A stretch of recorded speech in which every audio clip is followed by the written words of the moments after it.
개축일주는 일주 자체적으로 압록의 기운을 가지고 있습니다. 압록은 12운성론과 지지합을 근거로 건록의 기운을 불러오는 기운이 됩니다. 개축일주 일지축토가 자수와 지지합을 이루기 때문에 자수의 기운을 끌어오게 되는데, 이 자수의 기운이 12운성론의 관점에서 일간 계수를 기준으로 건록의 기운이 되기 때문입니다. 그리고 건록은 안정적이고 완숙미가 넘치며 정점을 향한 목표의식이 강한 기운이 되기에, 건록의 기운을 불러온다는 것은 그만큼 자신을 안정적으로 이끌어줄 도움의 손길이 온다는 것을 의미합니다. 그래서 개축일주는 꿋꿋하게 자신의 원칙과 위치를 고수하는 그러한 모양새가 고지식하고 답답한 느낌이 될 수 있지만, 또 그러한 특성 때문에 사람들의 신뢰를 불러오고 자연스럽게 도움을 주고자 하는 것입니다. 이는 한편으로 어떤 사고를 쳤을 때에도 어떤 누군가는 개축일주가 그럴 만한 이유가 있었을 것이라 생각하고 도움을 주는 모양새로 나타나기도 합니다. 다음 개축일주에게 을사년에는 사화 역마살의 기운이 도래합니다. 그리고 이 역마살인 사화는 일간 계수에게 십성론의 관점에서 정제가 됩니다. 그런 만큼 개축일주는 을사년을 맞이하여 자신의 현실적 목표나 일의 완성도를 높이기 위한 움직임이 많아질 수 있습니다. 또한 이 사화 역마살의 기운은 개축일주의 일지인 축토 화개살의 기운을 자연스럽게 생하면서 축토에 잠재된 기운도 활성화시키게 됩니다. 결국 개축일주는 을사년에 목표와 결실을 취하려는 적극적인 움직임 속에서 긍정적 기운 순환을 이루고 본인의 잠재된 역량도 더 많이 깨울 수 있게 될 것입니다. 다음 개축일주는 일주 자체적으로 백호살의 기운이 됩니다. 그런 만큼 자신의 주관을 지키고 목표를 향해 저돌적으로 밀고 가는 뚝심과 돌파력을 갖게 됩니다. 이는 전문성을 키울 수 있는 강점이 되기도 하지만, 타협하지 않는 강한 고집으로 작용하여 유연성이 떨어지는 면도 있습니다. 더불어 일지축토는 화개살의 기운입니다. 화개살은 잠재적 역량이 크고 고집과 뚝심이 강하며 명예를 추구하는 기운이 됩니다. 그리고 이 축토 화개살의 기운은 일간 계수를 기준으로는 편관이 되기 때문에 개축일주는 기본적으로 명예를 중시하게 되고, 명예가 손상되었을 때의 느낌을 오래 간직하게 됩니다. 더불어 다른 사람에게 아쉬운 소리를 잘 하지도 못하고 다른 사람의 아쉬운 소리를 듣는 것도 거부감이 있습니다. 그래서 자신처럼 명예로움과 자존심을 가지고 열심히 사는 사람에게 긍정적 관심을 갖게 되고 무심한 듯 도움을 주려 합니다. 그리고 개축일주의 이런 마음의 당당함과 자존심이 삶을 이끌어가는 원동력이 되기도 합니다. 그런데 을사년에 들어오는 사화 역마살의 기운은 백호살과 화개살의 기운의 강함과 뭉침을 적절히 풀어주는 역할을 하게 됩니다. 그래서 평소보다 돌파력은 약해질 수 있지만 유연하고 타협적인 느낌으로 사람들을 대하고 상황을 부드럽게 포용하면서 이끌어갈 수 있을 것입니다.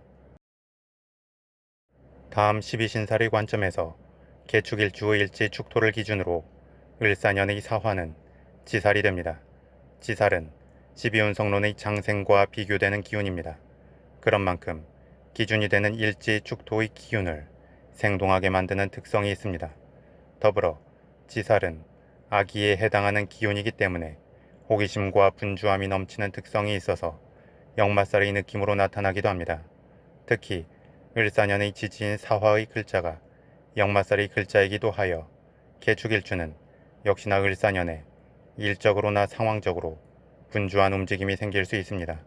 더불어 지살의 기운은 화개살의 기운을 깨우는 특성이 있는데, 개축일주의 일지인 축토가 화개살의 기운이 되어 을사년에 그 잠재된 역량이 깨어날 수 있습니다. 특히 지살은 넘치는 에너지에 비해 그 방향성이 명확하지 않거나 확실한 이끌림이 없을 때 쓸데없는 에너지 소진만 있을 수 있는데, 개축일주는 일지의 축토 화개살의 기운이 위치하면서 지살의 기운을 안정적으로 이끌게 됩니다.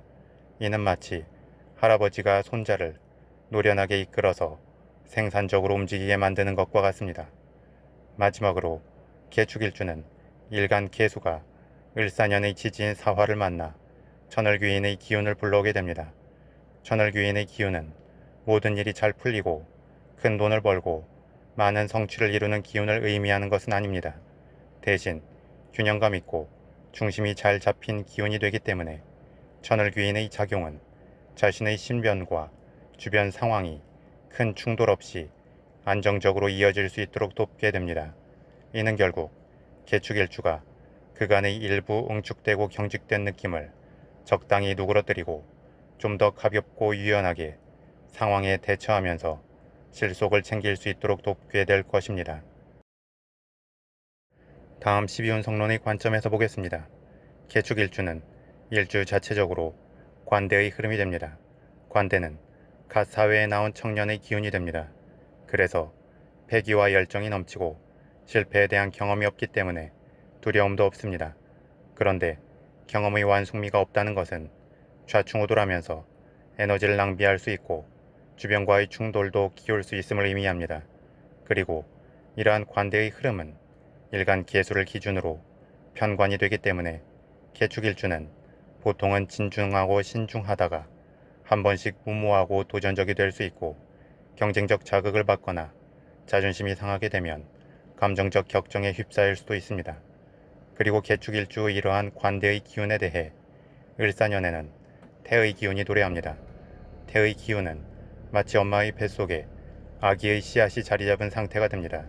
이는 아직 어떤 식으로든 발현된 것은 아니기 때문에 무한한 잠재력을 갖는 특성이 있지만 또 갓 자리를 잡은 상태이기 때문에 언제든 사그라들 수 있는 불안정한 느낌도 같이 가지고 있습니다.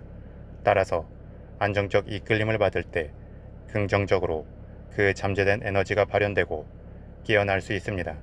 그런데 개축일주의 관대의 기운은 사회 초년생의 에너지 넘치는 투박하고 무모한 느낌이 있기 때문에 태의 기운을 잘 깨울 수도 있지만 불안정성을 더 키울 수도 있습니다. 그런 만큼 지지삼합에 근거하여 일지축토와 을사년의 지진 사화가 함께 지향하면 좋을 유금을 떠올리면서 한 해를 보내면 좋습니다. 유금은 12운송론의 관점에서 일간 개수를 기준으로 병의 흐름이 되고 병은 힘이 빠지는 흐름이지만 공감 능력이 커지는 흐름이 됩니다. 그런 만큼 개축일주는 을사년을 맞이하여 몸과 마음의 힘을 적당히 빼고 자신의 주장을 앞서 펼치기 전에 상대방의 말을 공감하면서 경청하면 좋고 여기에 더하여 의식적으로 심호흡을 하고 식사를 천천히 함과 동시에 한 번씩 상황을 넓게 관조하고 움직이려는 여유로움을 견지하면 좋을 것입니다.